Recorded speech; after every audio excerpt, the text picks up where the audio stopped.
قرآن میں آیا ابو جہل کے بارے میں لنسفعن بالناصیہ، ہم اس کو پیشانی پکڑ کر جہنم کے اندر ڈال دیں گے۔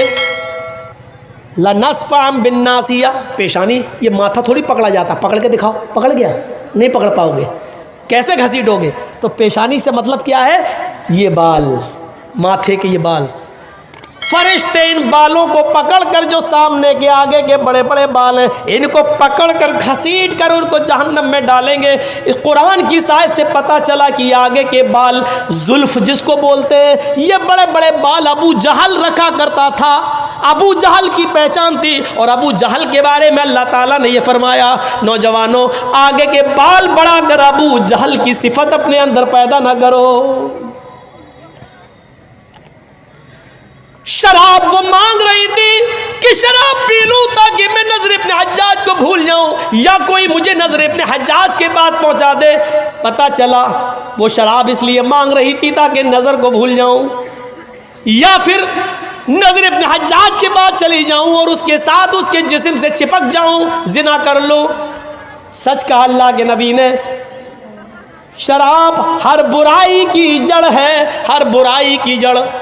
سنن نسائی کی ایک روایت موجود ہے، سنن نسائی کی ایک روایت موجود ہے، حضرت عثمان غنی اس حدیث کے راوی ہیں، فرماتے ہیں کہ قوم بنی اسرائیل کے اندر ایک بہت پکا بڑا پرہیزگار عابد عبادت گزار تھا، جس نے اپنی پوری زندگی عبادت میں گزار دی۔ اس علاقے کے اندر، اس بستی کے اندر ایک بدکار عورت رہا کرتی تھی جس کا شوہر مر گیا، بیوہ تھی، اور وہ نوجوان لوگوں کو تلاش کیا کرتی تھی۔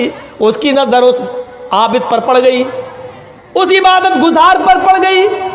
اس نے اپنے گھر کے نوکر چاکروں کو یا کسی خادمہ سے کہا کہ فلاں فلاں عورت تمہیں بلا رہی ہے اور ایک معاملے میں تمہیں گواہی دینا پڑے گی۔ اس بیچارے نیک آدمی نے، سنن نسائی حدیث کے الفاظ ہے، اس بیچارے عابد نے سوچا کہ یہ گواہی کا معاملہ ہے تو مجھے سچی سچی گواہی دے دینا چاہیے۔ وہ چلا گیا، اس عورت نے دروازے کے اندر اس کو بلایا کہ ادھر آؤ۔ جیسے اس نے دروازہ کھولا، پہلا دروازہ بند ہو گیا، دوسرا دروازہ دکھ رہا ہے، اندر سے آواز آتی ہے، محترم اور اندر آئیے۔ اس نے دوسرا دروازہ کھولا، جیسے ہی دوسرا دروازہ کھولا اور اس کے اندر داخل ہوا تو اس کو تیسرا دروازہ دکھائی دیا، یعنی تیسرے کمرے کا دروازہ۔ اندر سے آواز آتی ہے، ایک اور دروازہ پار کیجئے۔ وہ آگے بڑھا اور اس نے تیسرا دروازہ کھولا تو کیا دیکھتا ہے؟ تین دروازے کھولنے کے بعد جو کمرہ ملتا ہے، اس کمرے کے اندر ایک بہت ہی خوبصورت عورت بیٹھی ہوئی ہے، اس کے پاس ایک نوجوان خوبصورت لڑکا ہے، اور اس عورت کے پاس شراب کی ایک بوتل بھی، ایک برتن بھی شراب سے بھرا ہوا رکھا ہے۔ اس عورت نے کہا، میں نے کوئی گواہی دینے کے لیے تمہیں نہیں بلوایا ہے، آج تمہیں 3 کاموں میں سے ایک کام کرنا پڑے گا۔ اس نے کہا، کون سا کام؟ کہا، یا تو اس لڑکے کو قتل کرو جو نوجوان ہے، اٹھاؤ یہ تلوار چھری اور اس لڑکے کو قتل کرو۔ اس نے کہا، بھائی یہ کیسے ہو سکتا ہے؟ اس نے میرا کیا بگاڑا، میں ناحق کسی کو قتل کیوں کروں؟ کہا، اچھا نہیں کر سکتے ہو؟ کہا نہیں، تو پھر میرے ساتھ زنا کرو۔ اس خوبصورت عورت نے کہا کہ پھر میرے ساتھ جسمانی تعلقات قائم کرو، مجھ سے ملو۔ اس نے کہا، یہ تو حرام ہے، میں کیسے تم سے زنا کر سکتا ہوں؟ میری پوری زندگی نمازوں میں گزر گئی، تہجدوں میں گزر گئی، اللہ کی عبادت میں گزر گئی۔ اس نے کہا، یہ بھی نہیں کر سکتے ہو تو یہ پھر شراب پیو۔ نوجوانوں، شراب کا نقصان میں تمہیں بتانا چاہتا ہوں، اس لیے میں نے اس حدیث کو پڑھا ہے آپ کے سامنے، سنن نسائی۔ اس آدمی نے جو پکا نمازی تھا، عبادت گزار تھا، یہ سوچنے لگا کہ میں تو پھنس گیا، باہر جانے کا کوئی راستہ نہیں ہے۔ تھوڑی دیر کے لیے اس نے چھری اٹھا لی، پھر سوچا کہ اس لڑکے کو قتل کر دوں۔ کہا، نہیں، یہ زیادہ بڑا گناہ ہے۔ پھر اس نے سوچا، قتل کے بعد سب سے بڑا گناہ تو زنا ہے، یہ بھی بڑا گناہ ہے، لیکن آج میں پھنس ہی گیا ہوں، تو اپنی جان بچائی جائے۔ اس لیے چھوٹا گناہ کر لیتا ہوں، شراب پی لیتا ہوں، شراب پینے میں پھر کیا حرج ہے؟ اپنی جان بچانے کے لیے کم سے کم اس لڑکے کے قتل کا گناہ گار تو نہیں ہوں گا اور اس عورت سے زنا تو نہیں کروں گا۔ ایک چھوٹا گناہ قتل اور زنا کے مقابلے میں تو کم سے کم چھوٹا گناہ ہے۔ اس نے کہا ٹھیک ہے، پھر اس نے وہ پورا کا پورا برتن جو شراب سے بھرا ہوا تھا اس کو پی لیا۔ جس نے کبھی شراب نہ پی ہو، ایک دم اس کے دماغ پہ وہ شراب چڑھ گئی۔ پھر اس عورت نے شراب کے نشے میں اس کو اور چڑھایا، پھر اس نے وہ چاقو اٹھایا اور شراب کا نشہ جب بہت زیادہ چڑھ گیا تو شراب کے نشے میں اس نے اس نوجوان لڑکے کا قتل بھی کر دیا۔ اس کو قتل کرنے کے بعد اس عورت نے اس شرابی کو، اس شراب پینے والے عابد کو اس نے اپنے اوپر چڑھایا اور اس کے بعد اس نے اپنے جسم کے کپڑے اتار دیے اور اس نے شراب کے نشے میں اس عورت کے ساتھ زنا بھی کر لیا۔ میرے بھائیوں، یہ پوری حدیث سنن نسائی کے اندر عثمان غنی رضی اللہ تعالیٰ عنہ سے روایت ہے، پوری منقول ہے۔ اب آئیے اس واقعے کو سامنے رکھ کر دیکھیے کہ پہلے تو وہ قتل بھی نہیں کرنا چاہتا تھا، وہ زنا سے بھی اس نے منع کر دیا تھا، لیکن جب اس نے شراب پی تو شراب کے نشے میں چور ہو کر اس نے قتل بھی کر ڈالا، زنا بھی کر ڈالا، اور شراب تو پہلے ہی پی رکھی تھی۔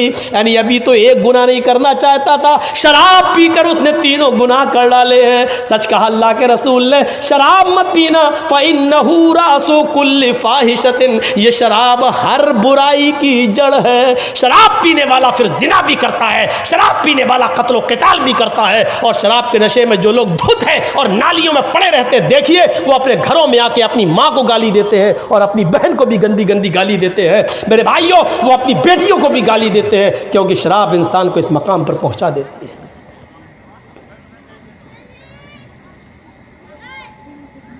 کہاں ہیں ہم اپنے معاشرے پر، اپنی سوسائٹی پر نظر ڈالیں کہ آج ہماری شراب نے ہم کو کہاں پہنچا دیا۔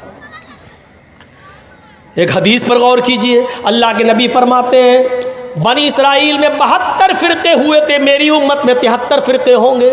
اور نوجوانوں اس حدیث کو ضرور سن لیجئے، بنی اسرائیل میں 72 فرقے تھے، میری امت میں 73 ہوں گے۔ تفترق امتی علی 73 ملہ، میری امت 73 فرقوں میں بڑھ جائے گی۔ حسب النعل بالنعل، جیسے پیروں میں جوتے پہنے جاتے ہیں وہ برابر ہوتے ہیں، کوئی چھوٹا بڑا نہیں، جیسے کوئی چھوٹا بڑا نہیں ہوتا، ایسے ہی میری امت میں بنی اسرائیل میں کوئی فرق نہیں ہوگا، جو بنی اسرائیل نے کیا ہوگا وہ میری امت بھی کرے گی۔ اس کے بعد اللہ کے نبی نے فرمایا حتی ان کان منہم من اتی علی امی علانیۃ لکان فی امتی من یصنع ذلک، اگر بنی اسرائیل میں کسی نے اپنی ماں کے ساتھ کسی چوراہے پر منہ کالا کیا ہوگا، نوجوانوں سنو، اگر بنی اسرائیل میں، یہود و نصارہ میں کسی نے اپنی ماں کے ساتھ اعلانیہ سب کے سامنے چوراہے پر زنا کیا ہوگا، اپنی ماں کے ساتھ منہ کالا کیا ہوگا، تو میری امت میں بھی ایسے لوگ پیدا ہوں گے۔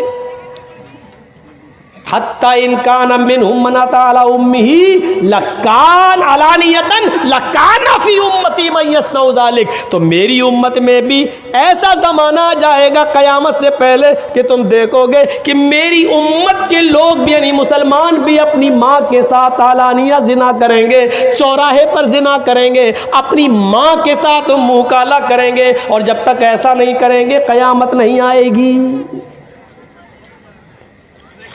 ایک بیٹا اپنے ہاتھ سے اپنے ماں کے گریبان کو چاک کرے گا، ایک بھائی اپنے ہی ہاتھوں سے اپنی بہن کے دامن کو چاک کرے گا، ایک بیٹا اپنے ہاتھ سے اپنے ماں کی عزت کو لوٹے گا، ایک بھائی اپنے ہاتھ سے اپنی بہن کی عزت و آبرو کو لوٹے گا۔ جانتے ہو اس نوجوان کو اس کی ماں کے ساتھ کھیلنے پر اور اس کی بہن کی عزت کو تار تار کرنے پر کون سی چیز ذمہ دار ہوگی؟